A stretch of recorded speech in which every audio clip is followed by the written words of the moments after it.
Disclaimer, I am a Canon girly. I have everything Canon. I will not ever switch to Nikon. Hi guys and welcome back. Today I'm going to be talking you through my equipment, what I use now, sort of the progression of my equipment essentially, and to show you that you don't need, although I have invested in my equipment, you don't need high-end, really expensive equipment to be able to be a photographer. It is more about the settings that you're using and your knowledge base, and that is what will help you in your photography career. So I was really fortunate. My mum was really into photography and I got all of her hand-me-down cameras, and until the second year of university I was using a 450D. You can still get those now and they're still pretty decent. It's just things like the megapixels and the processors have all updated now and are much more advanced. So my next camera after that, in the second year of uni, I went halves with my parents on a new camera and I got the Canon 6D. Disclaimer, I am a Canon girly. I have everything Canon. I will not ever switch to Nikon. So I'm probably going to get cancelled from so many of you now, but I am a Canon girly through and through. Like, you put a Nikon in front of me and I find it really hard to work. In terms of user interface and usability and things, I think Canon's so much simpler and it kind of does what it says on the tin a lot of the time, whereas with Nikon sometimes it's cool things which are slightly more complex and confusing, and it doesn't need to be that hard. So yeah, full disclaimer, I am a Canon girly. I have been a Canon girly since day one, but we can blame my mum. So if you still want to love me and need someone to blame, let's blame my mum, because she was a Canon girly before me and I have all of her equipment, so I am now a designated Canon girly. So I started with the 450D, moved on to the 6D, and now I have the Canon EOS R5. So I just got that at the end of 2023 and it was very expensive. And it is a big change. So I've previously only worked with DSLRs. I used to have a little M50 just for snaps on holiday and things like that. But yeah, I had never thought I'd see the day where I was completely giving up DSLRs and moving to mirrorless. But the technology in a mirrorless now is so good and it outranks so many DSLRs now. I'm really enjoying it actually. The technology is really impressive. The quality is amazing. I have a range of lenses that I'm going to show you through. So on the camera at the moment is my 10mm to 22mm camera, which is a wide angle. I'm using a small space. So this is my office / utility room. So behind here is all of my shoes. So this side of the room is shoes and storage, and this side of the room is my office. Wide angle lens in here is great because you get a little bit more picture. It's not just a close-up of my face, which is great. And I'm also using, I'll show you guys in, a video light as well to light the room. So if I turn that off, you can see the difference immediately in the light, and these you can get really cheap. I would say £50 would get you a really reasonable one. Okay, so we've got the box of lenses. This is my core equipment kit. This is my go-to box.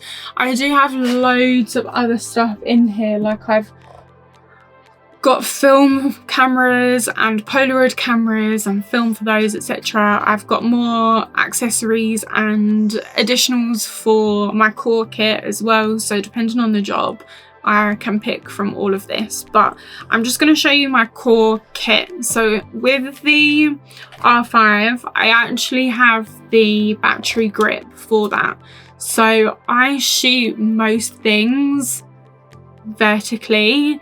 So this is really helpful because it means I'm not doing this. So you know when you hold the camera and you want it vertical, you're like shooting like this. So it means I can shoot like this and my images will all be vertical. And on a long shoot, you've got both your batteries in here as well, so it lasts longer in terms of like having to change over batteries. While we were touching on lighting and accessories, I also have a TTL flash that is just an on-camera flash. So this is great for so many scenarios.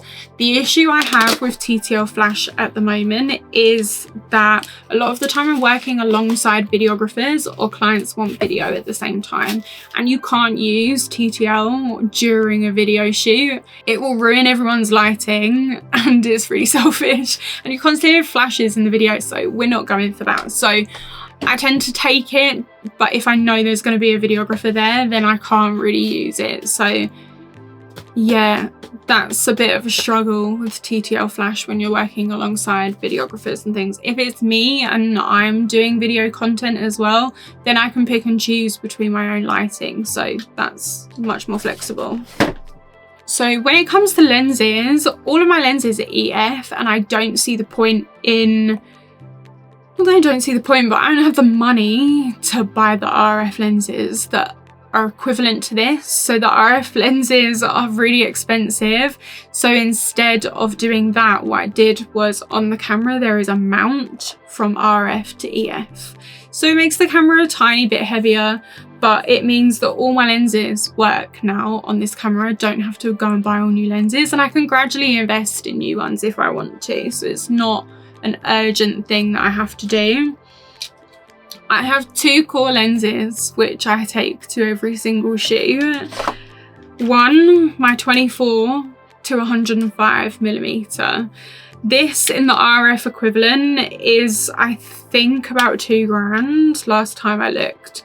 When I got it, it was maybe £600 for this one, but it's got image stabilization, it's got autofocus, obviously, because you can actually live without autofocus. But this is a true EF lens. My second one is my baby. Where is she? There she is. My 50mm prime lens.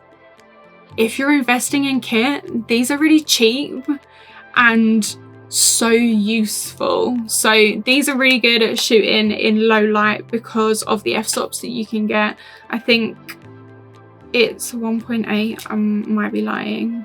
No, I'm not lying, it's a 1.8.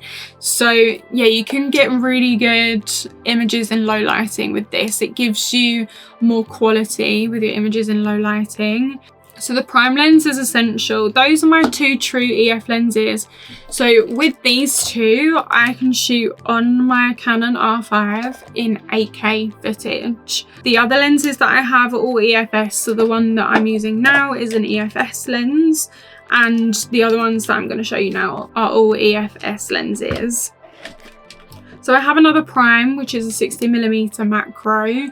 I haven't used this much yet, so I actually stole this off of my mum, and I haven't played with it very much yet, but it might become a new favourite. So we're gonna wait and see on that one because it's kind of new. The other lens that I have is kind of like a core lens. So this is a 17 to 85mm. So you'll see a lot of people on Instagram and TikTok talking about 85mm lenses. A lot of them have prime art lenses, the Sigma Art, which looks like a gorgeous lens, and Sigma is really good brand to use when you want higher quality lenses but you maybe can't afford the brand of your camera. 17 to 55, I'm lying, 17 to 85mm. It's a core lens, obviously it zooms, so I've got a little bit of flexibility in the location, and the range on it is pretty good. It was recommended to, it was actually my mum's lens, so it was recommended to my mum from an old photography teacher years and years and years and years ago. So this has image stabilization. You can get cheaper ones which don't if you are great and don't have shaky hand syndrome, or you have the R5, for example, which has really great image stabilization. Last but not least, I got to use this lens. I don't use this very often, This is my 75-300 mini telephoto lens. So I say it's mini because it's super lightweight and it's great for up close wildlife photography and up close like sports photography and things. But its range, obviously, it only goes up to 300 millimeters. Ideally, you would have 400 or more millimeters for those sorts of things. So this is a mini one. This is really good for events when you're someone who is shooting natural in the moment shots. Being able to stand on the edge of a space and zoom in on people is a really nice way to get those emotions without feeling like you're encroaching on someone's space. Event photography is not my forte, so this really helps me because it means that I can stay out of the way and still get really beautiful shots. I say it's not my forte, I can do it, I don't mind. Then last but not least is my phone tripod. So this has to come everywhere because content, and it's really good because it opens up to the same height as me basically, so it's brilliant.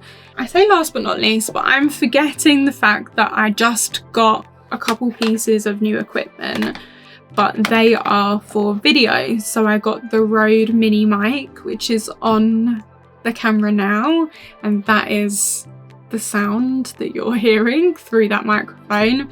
And I got the DJI Mini 2, which is a gimbal for stabilization when you're shooting video. So video is something that I'm working on learning a little bit more and playing with a little bit more. So yeah, I got those as my thing for 2024 to do more of. So